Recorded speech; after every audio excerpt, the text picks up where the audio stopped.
Vidrio de colores.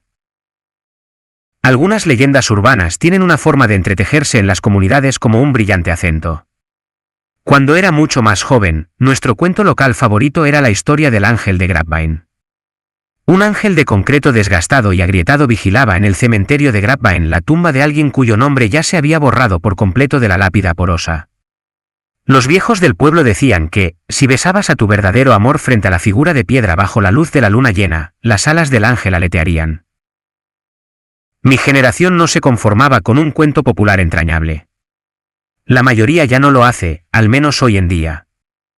No, en algún momento se transformó en una historia sombría de terror y venganza para cualquiera lo suficientemente tonto como para cruzar el camino del ángel después del anochecer.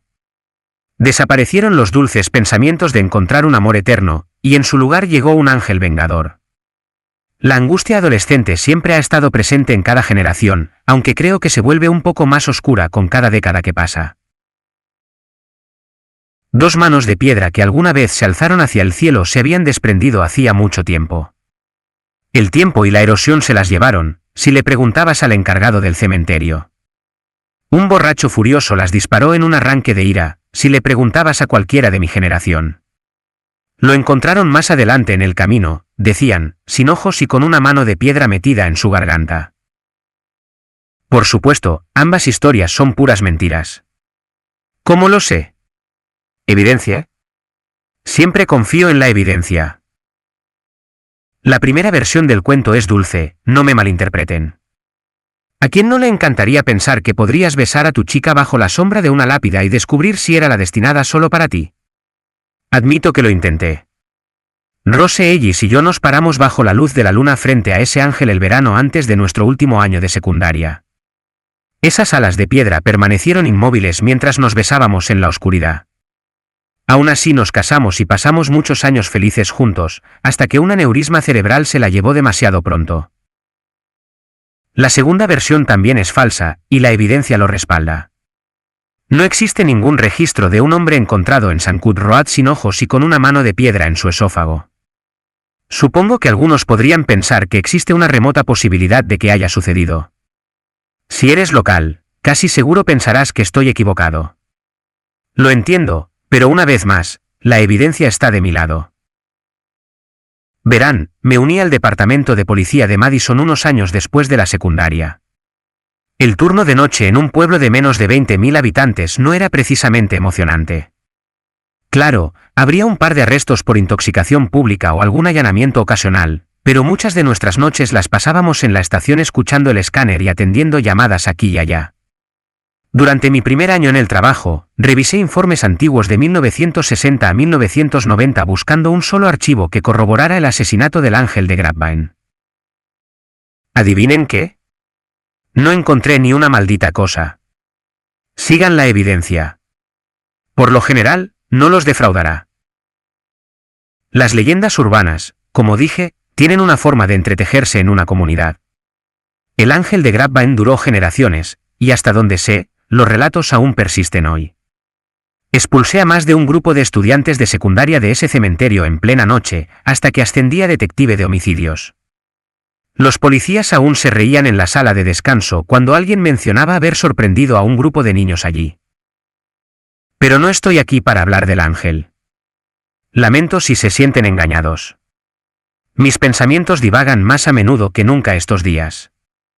La vejez y el alcohol barato te arrastran en direcciones extrañas. La jubilación ha jugado con mi salud mental, y la automedicación es todo lo que me queda. No, quiero hablarles de la vieja iglesia de Salem y sus vitrales. Y de Amber Bates también. Intentaré darle sentido a todo, pero hay un problema. La evidencia. Esa palabra ha definido gran parte de mi vida. Me desespero sin ella, y hay tan poca aquí que me ha vuelto loco. A veces, las leyendas urbanas se entrelazan en una comunidad como un cáncer. Penetra lugares que no puedes ver y ahoga la vida de todo lo que toca. Gruesas raíces crecen y se extienden antes de que puedas hacer algo para detenerlo. A veces, estas leyendas no son leyendas en absoluto. Todos en el departamento de policía de Madison sabían de las desapariciones en el municipio no incorporado de Crenshaw. Era un tema constante de conversación en el enfriador de agua o durante una tercera ronda en el bar Duques. Con una población apenas por debajo de 1000, Crenshaw no era más que un punto en el mapa, pero atraía la atención de las fuerzas del orden de una manera que un lugar tan pequeño nunca debería. La gente desaparecía allí con frecuencia. Al menos 45 personas entre 1966 y 2022, con edades que iban desde los 14 hasta los 19 años. Principalmente adolescentes de Madison y otras comunidades cercanas. La mayoría, si no todos, estaban relacionados con la deteriorada vieja iglesia bíblica de Salem en Park One número 3 Road. Ya era poco más que un esqueleto con un techo inclinado cuando me gradué hace demasiados años, y el tiempo no había sido más amable con ella desde entonces. La vieja iglesia de Salem era un lugar de fiesta para los adolescentes. Se había establecido un fideicomiso para cuidarla, pero en algún momento el interés decayó y cayó en ruinas. Se instalaron cercas y portones décadas atrás para evitar intrusos, pero la misma falta de cuidado que sufrió el edificio los llevó a la ruina. Como joven policía, me alegraba que no estuviera en nuestra jurisdicción. Dado que éramos policías en la gran ciudad de Madison, ninguna de estas desapariciones llegaba a nuestros escritorios. Los agentes estatales y la oficina del sheriff del condado se encargaban de las investigaciones en las zonas rurales. Aunque Crenshaw estaba a solo 15 minutos de los límites de nuestra ciudad, dejaron claro que nuestra ayuda no sería necesaria. Incluso cuando alguien de nuestro tranquilo pueblo desaparecía allí, los agentes estatales se negaban a compartir información del caso. Lo poco que sabíamos provenía del mal escrito periódico local o de los labios sueltos por el alcohol de algún agente que se detenía en Duques para unas rondas antes de ir a casa. Sé que puedo hacer sonar a la patrulla estatal como un grupo de idiotas, pero así eran las cosas en ese entonces. Territoriales. Los casos son para un detective lo que un hueso para un perro, son tuyos y no los sueltas fácilmente ni sin pelear. Resulta que la curiosidad sí mata al gato. A mediados de los 90, la ciudad de Madison anexó el municipio no incorporado de Crenshaw, lo que provocó un aumento risible de 1000 habitantes y expandió nuestro territorio un poco más hacia las zonas rurales. Aunque al principio no le di mucha importancia, eso cambió rápidamente cuando Janie, nuestra archivista, llevó un carrito con cajas de cartón gastadas a mi escritorio y las dejó caer con un golpe. ¿Qué es todo esto?, pregunté con una ceja arqueada cómicamente en su dirección. ¿Se les acabó el espacio en el almacén? Casos de la policía estatal y la oficina del sheriff, respondió con una sonrisa cansada. Han estado llegando todo el día y los estoy repartiendo según llegan. No te preocupes, Henry. Solo uno de ellos es tuyo. Mis ojos se desviaron hacia la caja que deslizó sobre la esquina de mi escritorio. Solo había habido un homicidio en Crenshaw en las últimas 3 décadas, y parecía poco probable que hubiera más de 2 o 3 carpetas de material para eso. Un granjero borracho llamado Harold McCoy le había disparado a un peón por intentar enseñarle a su hija sobre los pájaros y las abejas. El caso era tan antiguo que McCoy ya había sido liberado bajo palabra y estaba en su tumba para entonces. Una caja entera parecía demasiado solo para eso. Janie, murmuré, esto no pueden ser todos casos de homicidio. Hay más libras de papel aquí que personas en Crenshaw. Solo hago lo que me dicen, detective Belborn, respondió, lanzándome un saludo juguetón. Muchos casos de personas desaparecidas transferidos, y el jefe dijo repartirlos entre los detectives. Casos fríos. ¿Trabajo de fin de semana?, lo llamó. Estaba a punto de objetar más, pero antes de que pudiera, un joven gritó por Janie desde el archivo. Supongo que otra carga de archivos. No llegaron más a mi escritorio ese día, y fue un pequeño alivio. Mi carga de trabajo no era exactamente abrumadora, pero tenía que testificar en la corte 3 veces durante el siguiente mes y había pasado la mayor parte de esos días preparando mi testimonio. Al abrir la caja, hojeé brevemente algunos de los archivos. Los papeles dentro estaban casi tan amarillentos como las carpetas en las que estaban. Un olor a naftalina y aire rancio pareció flotar en el aire. Era como abrir un granero sin usar en pleno verano. Abrumador. Mi estómago se revolvió con el aroma envejecido. El reloj en mi escritorio indicaba que era casi hora de salir. Aunque la mayoría de la gente vive para el final del día laboral, no era mi momento destacado.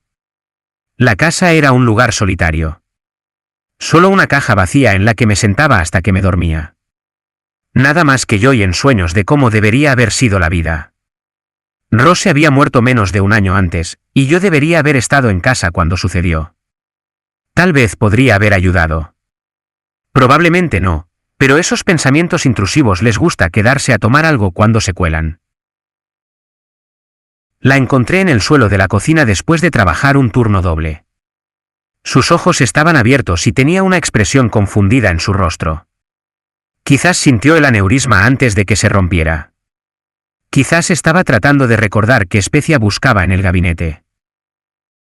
Abierto antes de caer. Solo la abracé y lloré Dios sabe cuánto tiempo. Se sentía fría, y solo quería darle calor. Mi pulgar jugueteó con la etiqueta de una de las carpetas. No tenía nada ante mí excepto una noche interminable de televisión basura, una comida de microondas y hablar con una mujer que ya no podía responderme. Decidí echar un vistazo a uno de los casos de personas desaparecidas antes de que el jefe lo pidiera. Metí la caja bajo el brazo y me dirigí al coche. Con un vaso de whisky en la mano, leí las 30 páginas del primer archivo enmohecido. Trevor Bates era el hijo de 16 años de Homer y Amelia Bates. Su padre trabajaba como albañil y su madre era ama de casa. El joven había desaparecido en el verano de 1968. Sus amigos informaron que lo habían visto por última vez en una pequeña reunión en la vieja iglesia de Salem. La noche que desapareció, entre 5 y 8 adolescentes se congregaron en la vieja iglesia de Salem para beber cerveza alrededor de una fogata. Se señaló en el archivo que, aunque los adolescentes frecuentemente organizaban fiestas allí debido a lo remoto del lugar, siempre se hacían afuera. El edificio de la iglesia parecía inseguro incluso para los jóvenes que usaban el terreno. Según al menos 3 de los testigos, Trevor fumó marihuana por primera vez esa noche.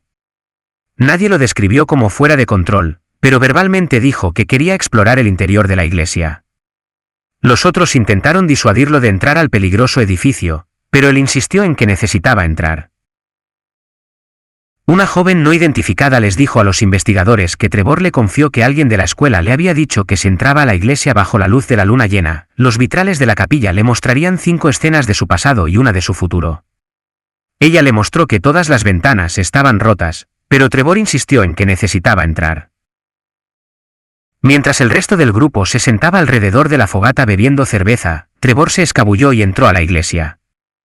Temiendo que la estructura fuera inestable, los otros adolescentes lo llamaron desde afuera pero no obtuvieron respuesta. 2 de los jóvenes sacaron linternas de sus vehículos y las apuntaron a través de las ventanas rotas, pero no vieron rastro de su amigo. El señor y la señora Bates reportaron su desaparición a la oficina del sheriff del condado a la mañana siguiente. Una llamada anónima esa mañana había proporcionado los nombres de los demás asistentes. Fueron interrogados y liberados bajo custodia de sus padres, sin proporcionar información útil sobre el paradero de Trevor. Su camioneta fue descubierta estacionada detrás de una línea de árboles en el terreno de la vieja iglesia de Salem. Un registro del edificio no arrojó evidencia adicional. Al final de la última página, había 4 palabras garabateadas. Las ventanas están intactas. Era un comentario extraño de agregar, ya que contradecía la declaración anterior de la joven sobre mostrarle a Trevor las ventanas rotas. Intenté analizarlo, pero seguí adelante cuando no encontré una explicación clara.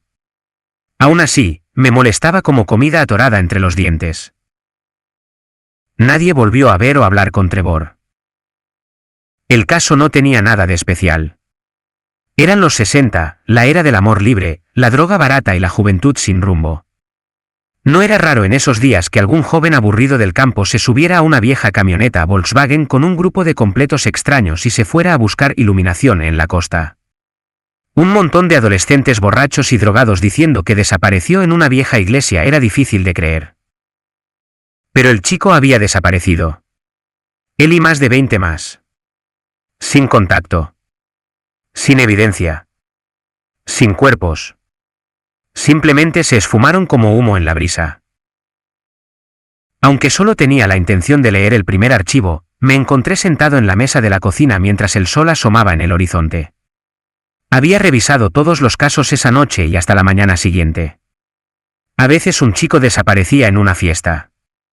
Otras veces alguien se esfumaba al azar. Días después, un amigo le diría a los padres del desaparecido o a un agente que se dirigía a la vieja iglesia de Salem para ver su futuro.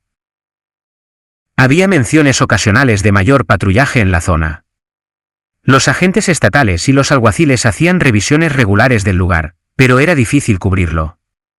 Los fondos del área eran escasos y apenas había suficiente cobertura para las zonas rurales en esos días.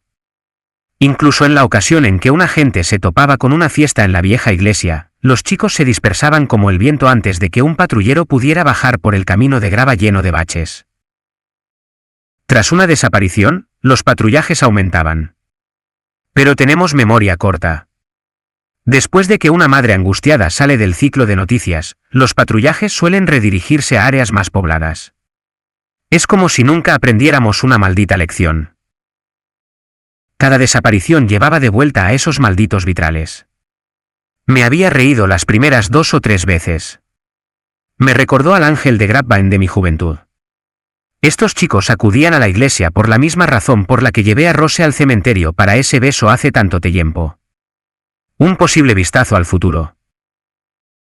Por tonta que me pareciera la leyenda urbana, leí caso tras caso de adolescentes desapareciendo del mismo lugar a lo largo de décadas.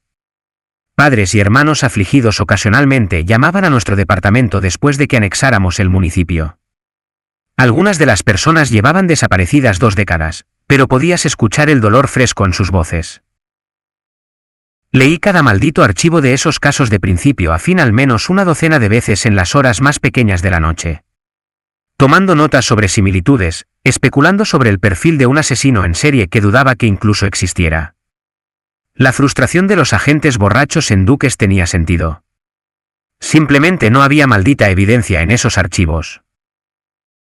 Había planeado ir a trabajar al día siguiente, pero sabía que no podría concentrarme en mi trabajo.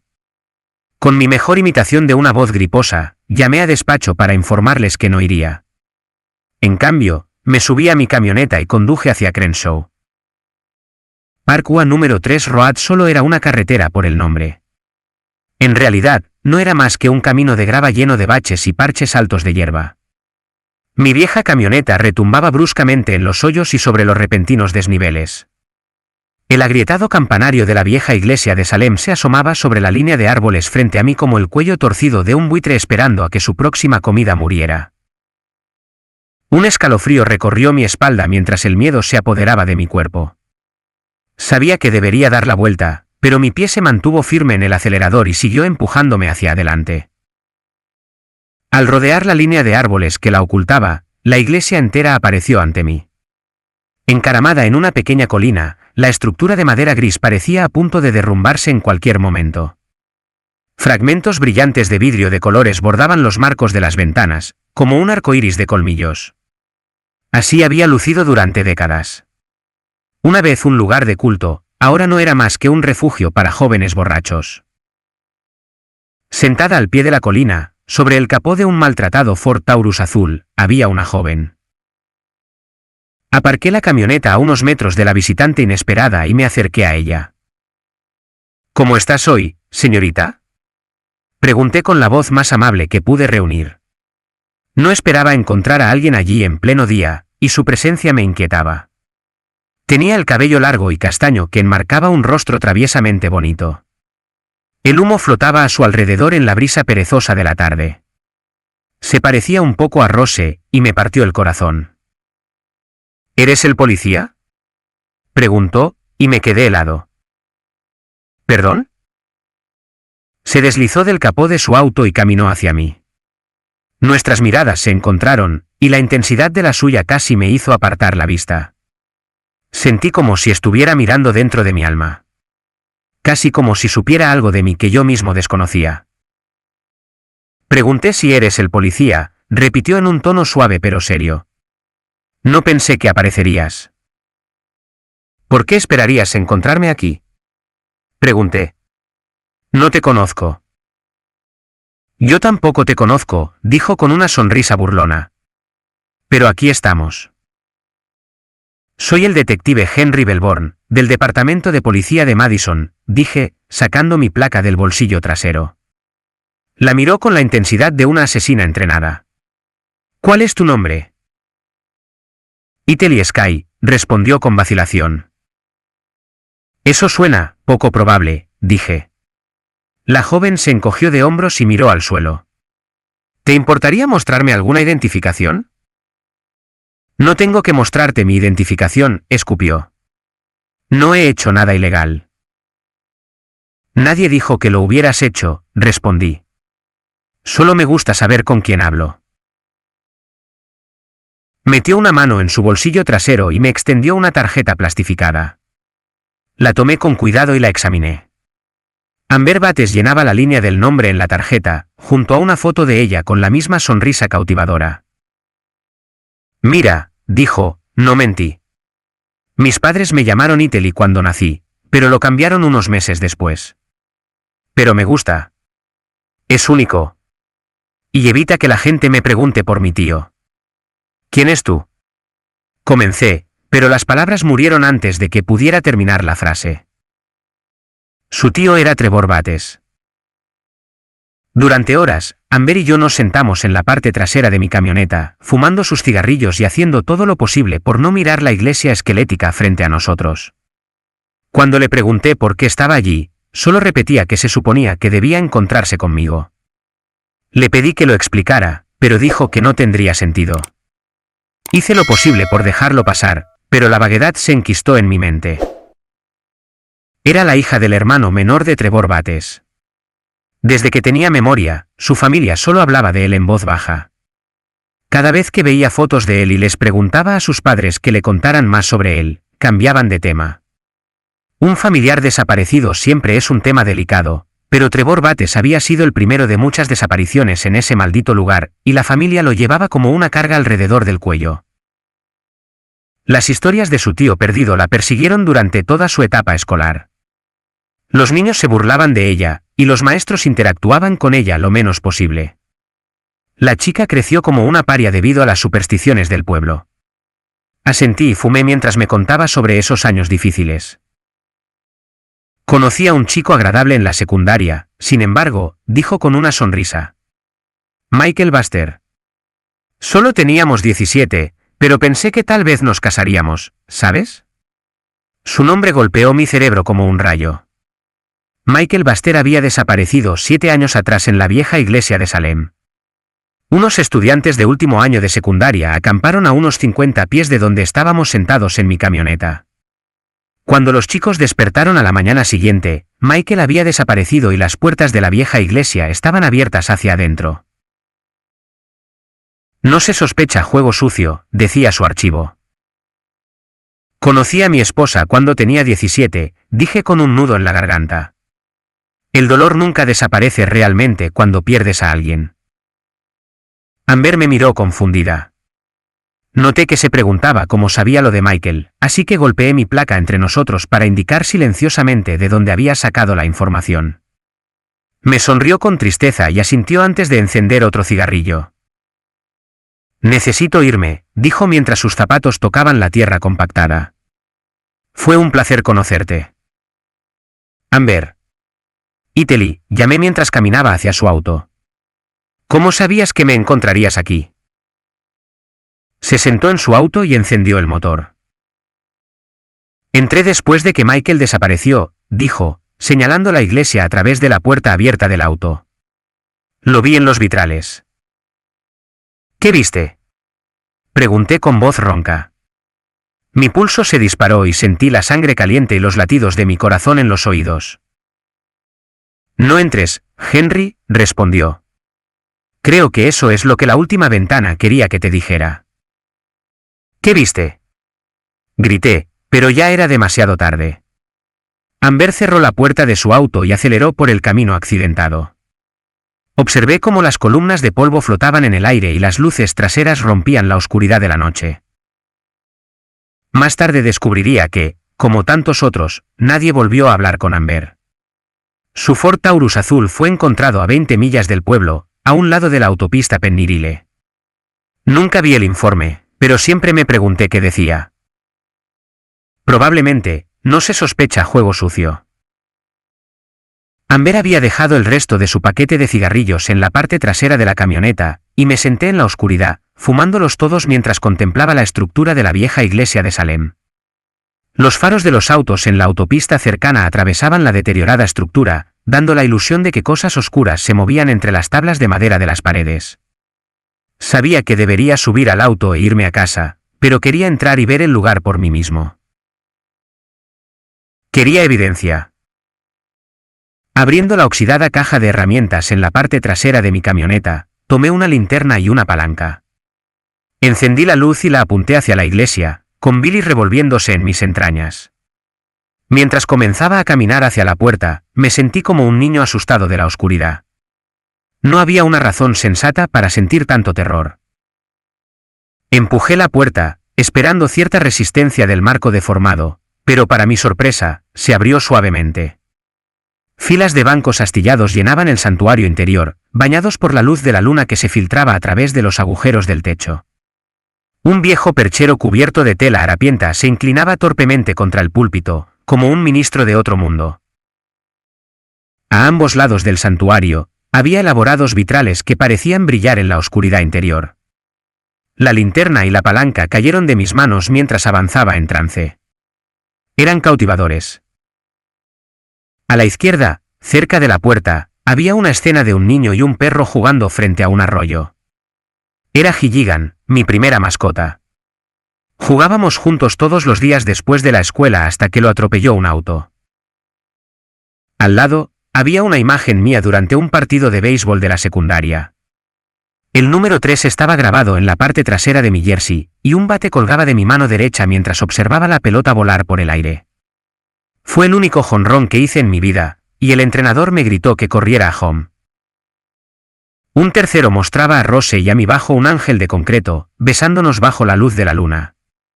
Las lágrimas llenaron mis ojos al ver la imagen en vidrio de mi esposa, tan joven y hermosa en mis brazos.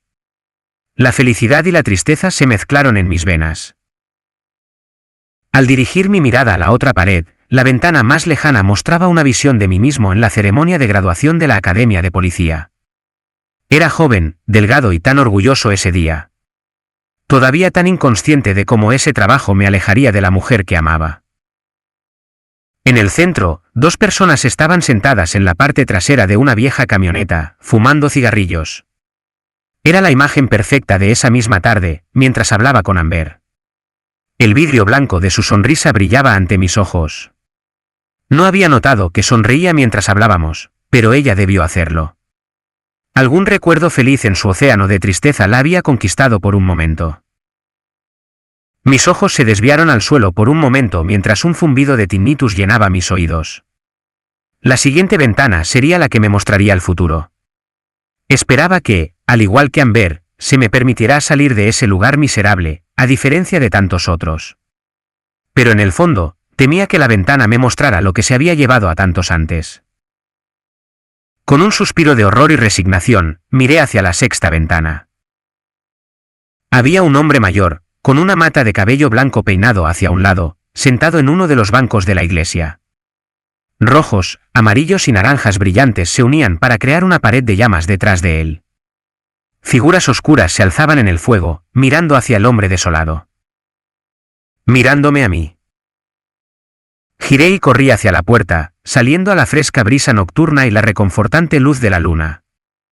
Mi corazón retumbaba mientras mis pies golpeaban el suelo hacia mi camioneta. Busqué a tientas las llaves en mi bolsillo, me subí al asiento y me preparé para alejarme lo más posible de ese lugar oscuro. Entonces me di cuenta de que mi cabello era blanco en la última ventana. Me mostraba bien entrada la vejez. Canas salpicaban mi antes oscura melena, pero estaba lejos de ser blanca. La última ventana no representaba ese día, pero sentí en el fondo de mi alma que la horrible imagen algún día se haría realidad. En un estupor, bajé de la camioneta y me dirigí a la parte trasera. Un bidón de gasolina rojo y abollado estaba cerca de la caja de herramientas, y lo saqué. Quería que la locura terminara allí mismo. Si la vieja iglesia de Salem ardía esa noche, no habría una versión canosa de mí mismo quemándose allí en el futuro. Tampoco más chicos desaparecidos. Pagaría con gusto cualquier precio que viniera. La gasolina se empapó rápidamente en la madera seca de las paredes de la iglesia. Vacié el bidón por completo y lo tiré adentro. El fuerte golpe del metal al chocar contra los deteriorados pisos de madera me hizo estremecer. Sin pensarlo más, saqué el encendedor abandonado de Amber de mi bolsillo y lo encendí junto a la madera. Las llamas estallaron rápidamente, y caminé de regreso a la camioneta para irme. Rojos, naranjas y amarillos lamían el cielo nocturno en mi espejo retrovisor. Me reí y luego estallé en lágrimas. Se acabó, me dije. No más desapariciones. No hay futuro en las llamas. Ojalá hubiera tenido razón.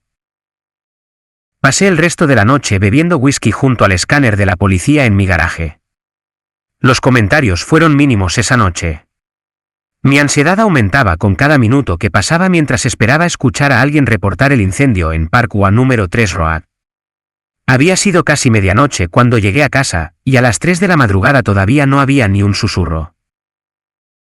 Parte de mí se sintió aliviada, pensando que de alguna manera nadie en la autopista había visto las llamas. Tal vez se quemó tan rápido que ni siquiera lo notaron para llamar. Incluso si lo reportaban, el incendio habría durado tanto que no quedaría nada de la estructura. Otra parte de mí temía que las llamas se hubieran apagado. Sabía que era imposible, pero aún así me preocupaba. El sueño llegó con dificultad en las primeras horas. Tan pronto como desperté, subí el volumen del escáner, pero todavía no había noticias de un incendio en Crenshaw.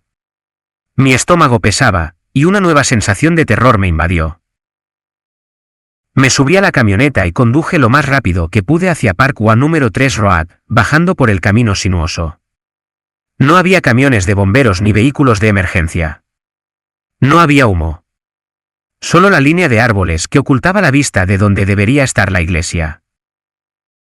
Sobre los árboles, como un buitre agachado, vi el campanario de la vieja iglesia de Salem, intacto y esperando nueva carroña. A quien encuentre estas páginas, solo quiero que entienda lo que me ha pasado. Quemé la vieja iglesia de Salem por primera vez en 1995. Al día siguiente, estaba en pie en el mismo lugar como si nada hubiera pasado. Me sentí loco, pero llegué a aceptar que ese lugar odioso te llene algún tipo de control allí. Algo allí ansía las vidas que arrebata. La quemé 5 veces más a lo largo de los años, pero no importa cuánta gasolina vierta o incluso si me quedo a ver cómo ese infame marco se derrumba durante el incendio, siempre estará de pie al día siguiente. Parece indomable. Un bastión de desesperación y desesperanza. Mi cabello hace mucho que se volvió blanco, y estoy cansado. Los niños siguen desapareciendo en la zona, y cada vez que sucede, me sumerjo un poco más en la locura. Nadie me escucha cuando les suplico que demuelan el lugar. Los costos del condado son demasiado altos, dicen. Poner una cerca o cerrar el camino está fuera del presupuesto. Pero quizás la vieja iglesia de Salem me dio la respuesta. Tal vez solo me quiere a mí. He visto arder el lugar 5 veces desde el camino de grava y una vez por el espejo retrovisor de mi vieja camioneta. Nunca funciona. Lo he estado haciendo mal todo este tiempo. La sexta ventana me mostró sentado adentro, envuelto en llamas. Así que le daré a ese vil edificio lo que quiere. Hay 6 bidones de gasolina en la camioneta, y planeo empapar todo el lugar. Me sentaré adentro y esperaré a que esas figuras oscuras me vean arder. Tal vez ese sea el final de todo esto. Si mañana ya no estoy y la vieja iglesia de Salem sigue en pie, que Dios los ayude a todos. Hice lo